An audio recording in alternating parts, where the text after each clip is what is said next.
Mary and I were initially attracted to Westminster by many of the things that you often hear mentioned as Westminster's strengths: a welcoming environment, vibrant youth programs, first-class music, inspiring preaching, and an appropriate humility regarding theology. A humility that honors the struggle to discern God's truth and God's will and recognizes that humans are prone to error. We were right in all of those perceptions. Westminster has turned out to be what we thought it would be. Our kids, who were not even born when we first came to Westminster, love this church. They have attended youth groups, they have sung and played instruments in worship, they have gone on mission trips. Our two oldest, who are in college now, continue to be active in the church and in campus ministries. I've moved over time theologically, but Westminster remains comfortable. There's not the kind of rigidity that requires you to change churches every time your attempts to think about the eternal truths causes you to move a little bit. Sunday morning music and worship and the fellowship with other Westminster members remain a highlight of my week. But there's one aspect of Westminster that wasn't apparent to me when we first came to Westminster, but that's very important to me now, and I suspect it's something that many Westminster members are not fully aware of, and that is the extent of Westminster's strong focus on missions. I have to confess, it wasn't until I served my first term as chair of the Witness and Service Committee that I really came to understand the full scope of Westminster's efforts in witness and service.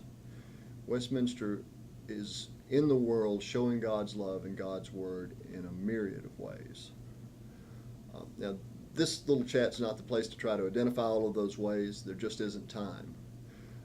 But we're ministering locally through missions like the Greenville Area Interfaith Hospitality Network and United Ministries.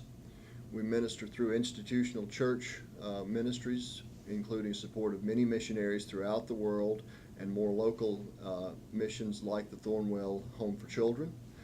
And we have a continued mission presence in Malawi and in the Dominican Republic. I think an important point to make is how hard we as a church work to select those missions that we support. Every year, the Witness and Service Committee receives and considers dozens of requests for support. The members of the committee are each assigned a handful of those requests to vet carefully, and after that's done, we meet together in something of a marathon meeting in which we consider all of the requests together and formulate a mission budget that's submitted to the session for approval. It's exciting work. It's exhilarating to see all of these opportunities and all the work that Westminster can do, but it's hard work, and the members of the committee are to be commended for the time and effort that they devote to it.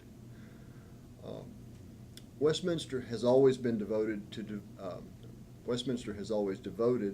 a large portion of its budget to witness and service, to missions.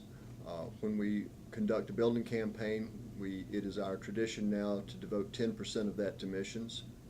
An even larger proportion of our annual budget goes to witness and service.